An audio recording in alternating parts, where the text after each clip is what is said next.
দৈনন্দিন জীবনে টাকা পয়সা নিয়ে নাড়াচাড়া আমাদের প্রত্যেককে প্রতিদিনেই করতে হয় এবং কখনো কখনো আমাদের ধাতব মুদ্রার ব্যবহারও করতে হচ্ছে এবং এর ব্যবহার কমে গেলেও কিন্তু এখনো সম্পূর্ণ বন্ধ হয়ে যায়নি। যদিও ছোট কয়েন বলতে আগে যে 1 পয়সা 2 পয়সা 3 পয়সা 5 পয়সা 20 পয়সা ইত্যাদি ছিল সেগুলো ধীরে ধীরে বন্ধ হয়ে গেছে, এমনকি 25 পয়সার কয়েনেরও আর ব্যবহার নেই, মার্কেট থেকে সম্পূর্ণ উঠে গেছে এবং নতুন করে তৈরি হচ্ছে না। এখন সর্বনিম্ন কয়েন হচ্ছে 50 পয়সার, তাও সবসময় দেখা যায় না।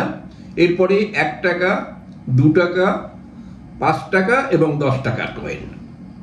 কিন্তু বিগত অনেক দিন ধরে একটা সমস্যা আমরা লক্ষ্য করছি যে এই কয়েনগুলোর শেপের মধ্যে, আকারের মধ্যে কোনো রকমের পরিবর্তন নেই।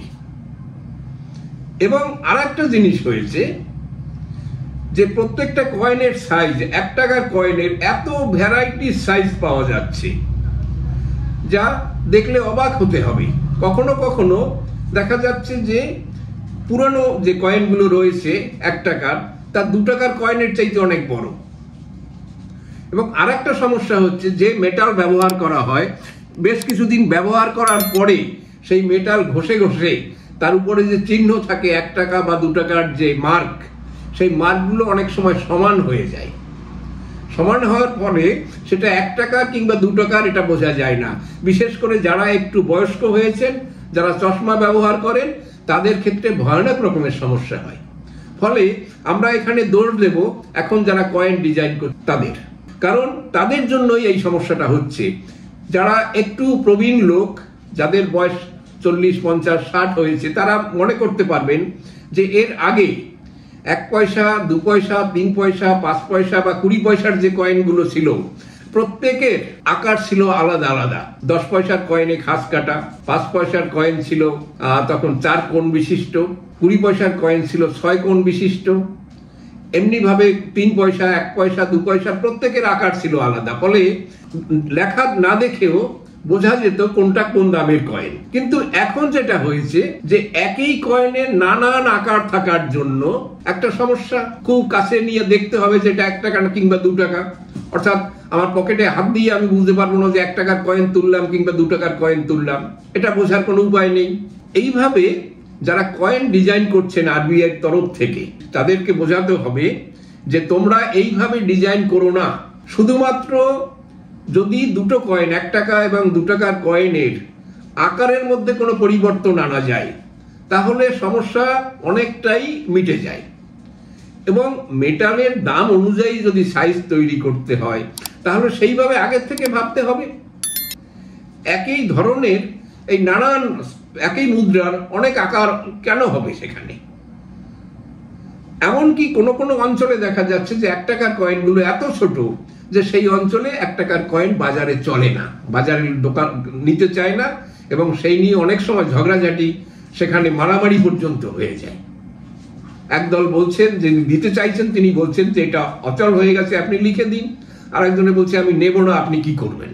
ফলে এই সমস্যার যেমন সমাধান করার একটাই রাস্তা, শুধু 1 টাকা এবং 2 টাকার কয়েনের আকৃতিগত, শেপগত কিছু পরিবর্তন নিয়ে আসা। আমরা সাইজ নিয়ে পরিবর্তন না করলেও চলবে এই মুহূর্তে।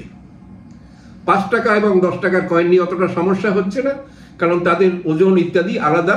তবে আমার মনে হচ্ছে প্রথম দিকে 5 টাকার কয়েনের যে ওজন বা যে সাইজ ছিল, সেটা এখন ক্রমশ কমে এসেছে, ছোট হয়েছে, পাতলা হয়েছে। এর ফলে 1 টাকা 2 টাকার সাথে এর একটা সমস্যা এরপরে একটা টাইমে আসবে। কাজেই সেক্ষেত্রে 5 টাকার কয়েনের শেপও করার জন্য ভাবা যেতে পারে, এবং সেটা ভাবনার সময় এসেছে। আরেকটি কথা এখানে আমরা উল্লেখ করব, সেটা নোটের কথা। এই নতুন যে নোট বিজেপি সরকার এসে চালু করেছে, সেই নোটের আমরা যখন চালু হবে তখন শুনেছিলাম যে এই নোট নকল হতে পারবে না, তার মধ্যে যথেষ্ট প্রোটেকশন নেওয়া হয়েছে, কাগজের কোয়ালিটি এত ভালো, তা দীর্ঘদিন চলবে। কিন্তু রঙের দিক থেকে, সাইজের দিক থেকে, কাগজের কোয়ালিটির দিক থেকে প্রত্যেকে ব্যবহারকারীর মনে হবে যে এটা আগের তুলনায় অনেক খারাপ কোয়ালিটির। কারণ এখন 20 টাকার যে নোটগুলো, সেই নোটগুলোর আগের যে কালার, শেপ ইত্যাদি ছিল তার মধ্যে একটা আভিজাত্য ছিল। কিন্তু এখন যে 20 টাকার নোট দুবার তিনবার বাজারে যদি চোখ ঘোরাঘুরি করে তারপরে সেটা আর থাকে না, সেটাকে মানে নোট বলে টাকা বলে গণ্যই মানে মনেই হবে না, এতটাই খারাপ হয়ে যায়।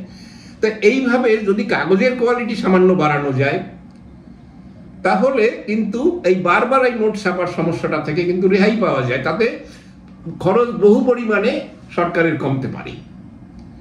এমনিভাবে 100 টাকার নোট যা ফ্রিকোয়েন্সি যার বেশি, যা খুব বেশিভাবে চলে, সেই নোটগুলো সম্পর্কেই একই কথা। অর্থাৎ আগের যে নোট এখনো বাজারে কিছু পরিমাণ পাওয়া যাচ্ছে, তার সাথে বর্তমান নোটের আমরা কোয়ালিটির কথা বলছি, যে কাগজের কোয়ালিটির কথা, দেখতে ভালো সুন্দর ইত্যাদি, তাও এখনো মনে হবে যেন আগের নোট যেটা ছিল তার সেই যে একটা যে গ্রাভিটি, সেই যে গুরুত্ব, সেটা বর্তমান নোটের চাইতে অনেক সুন্দর, অনেক ভালো এবং অনেক ডিউরেবল ছিল ব্যবহার করার ফলে এইসব দিকগুলো সরকারকে ভাবতে হবে। শুধু নতুন কিছু করে দিলাম বলেই উৎফুল্ল থাকলে হবে না, নতুন কাজটা কতটা ভালো হয়েছে সেটাও দেখতে হবে। কারণ বারবার যদি নোট ছাপতে হয়, এক নোটকে বাতিল করে যদি অন্য নোট বানাতে হয়, তার যে খরচ, সেই খরচকে কাগজের কোয়ালিটি সামান্য বাড়িয়ে সেটা খরচটাকে বহুলাংশে অ্যাভয়েড করা যায়।